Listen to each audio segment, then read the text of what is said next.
എന്താണ് നിനുവാജനത്തിന്റെ പ്രത്യേകത? നമ്മൾ വായിക്കുന്ന ഇങ്ങനെയാണ്: നിനുവാജനം അതിക്രൂരന്മാരായ മനുഷ്യരായിരുന്നു. എന്തുകൊണ്ടാണ് യോന അങ്ങോട്ട് പോകാഞ്ഞത്? നമ്മൾ വർഷങ്ങളായിട്ട് യോനയെ കുറ്റം പറഞ്ഞുകൊണ്ടിരിക്കുക അല്ലേ?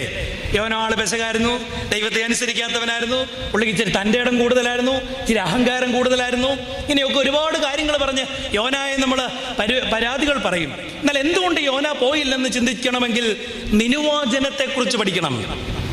നിനുവാജനം മനസ്സിന് കട്ടിയുള്ള വളരെ കഠിന ഹൃദയരായ ക്രൂരന്മാരായ മനുഷ്യരായിരുന്നു. ക്രൂരത എന്നതിന് ഇന്നത്തെ ഈ പോസ്റ്റ് മോഡേൺ കാലത്ത് ഒരു മനോഹരമായ ടേം രൂപീകരിച്ചിട്ടുണ്ട്: ക്ലോസിയൽ ഇൻസെൻസിറ്റിവിറ്റി. ഭീകരമായ നിർവികാരത എന്നാണ് ആ വാക്കിന് പറയുന്നത്. ഭീകരമായ നിർവികാരത. മറ്റൊരുവന്റെ വേദനയിൽ നമുക്ക് യാതൊരു എമ്പതിയും തോന്നാത്ത അവസ്ഥയുടെ പേരാണ് ഭീകരമായ നിർവികാരത. ഇന്ന്